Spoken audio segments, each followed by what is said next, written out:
시청자 여러분 안녕하십니까? 10월 29일 수요일 미국 내 주요 뉴스를 정리한 세븐데이즈 헤드라인 뉴스를 전해드립니다. 미국 연방준비제도 연준이 29일 기준금리를 0.25%포인트 추가로 인하한다고 밝혔습니다. 연준은 이번 인하 배경에 대해 고용 증가세가 둔화하고 실업률이 다소 상승하는 등 고용 측면의 하방 위험이 커졌다고 판단했다고 밝혔습니다. 물가 안정과 완전 고용을 목표로 삼는 연준이 고용 시장의 둔화에 방점을 찍은 것입니다. 다만 인플레이션은 여전히 다소 높은 수준에 머물러 있다고 덧붙였습니다.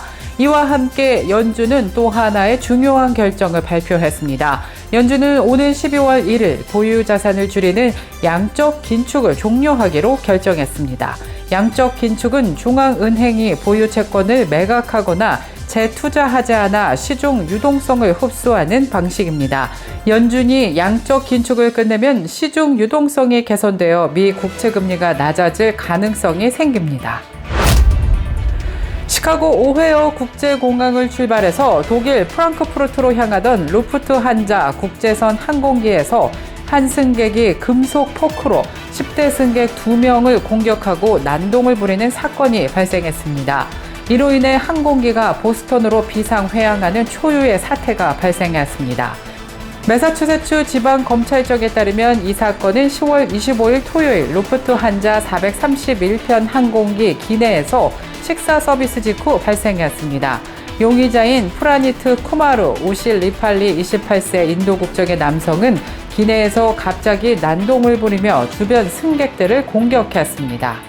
용의자는 금속 포크를 사용해서 한 17세 소년의 어깨를 찔렀고 옆자리에 앉아있던 다른 17세 소년의 뒤통수를 찔러 열상을 입혔습니다. 용의자는 난동을 제압하려는 승무원들에게도 저항하며 여성 승객을 손으로 때리고 승무원들에게도 폭행을 시도했습니다. 특히 손가락으로 총 모양을 만들어 입에 대고 방아쇠를 당기는 신용을 하는 등 위협적인 행동을 보인 것으로 조사됐습니다.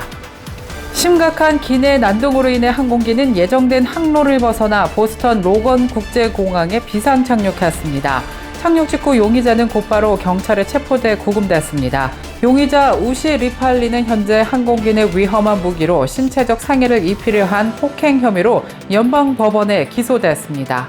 유죄가 확정될 경우 이 남성은 10년의 징역형과 25만 달러의 벌금형에 처해질 수 있습니다. 미 국토안보부가 오는 10월 30일부터 특정 범주 외국인 근로자들에게 적용되던 고용허가서, 즉 EAD 자동 연장 제도를 공식 종료한다고 발표했습니다. 이번 조치의 핵심은 외국인 근로자의 신원 및 자격 심사 절차를 강화하는 데 있습니다. 기존의 자동 연장 혜택을 없애고 앞으로는 EAD 갱신 신청 시마다 철저한 심사를 거치도록 하겠다는 방침입니다. 미국에서 일하는 것은 권리가 아닌 특권임을 강조하며 이번 조치는 외국인의 편의보다는 미국 국민의 안전과 안보를 우선하는 상식적인 결정이라고 이민서비스국장은 성명을 통해 밝혔습니다.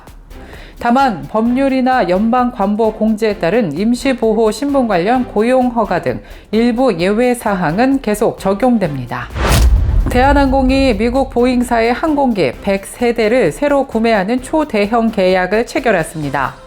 백악관은 29일 대한항공이 총 362억 달러, 우리 돈으로 약 49조 원에 달하는 규모의 계약을 맺었다고 공식 발표했습니다. 이번 대규모 계약은 도널드 트럼프 대통령의 한국 방문 기간 동안 양국이 합의한 주요 무역 및 투자 협력의 핵심 성과로 풀이되고 있습니다.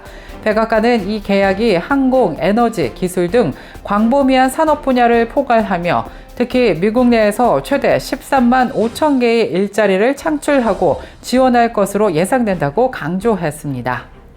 대한항공은 보잉 항공기 구매와 별도로 GE 에어로스페이스와 137억 달러 규모의 항공기 엔진 공급 계약도 함께 체결하며 양국 경제 협력의 폭을 넓혔습니다. 현지 시간으로 28일 새벽 케냐 동부 해안의 인기 휴양지 몬바사 인근에서 경비행기 한 대가 구릉지대에 추락했습니다.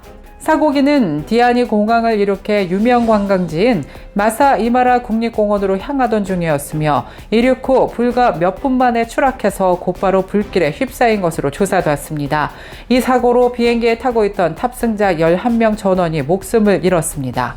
사망자는 관광객 10명과 케냐인 조종사 1명으로 조사됐고 특히 관광객들은 헝가리인 8명, 독일인 2명으로 모두 외국인인 것으로 조사됐습니다.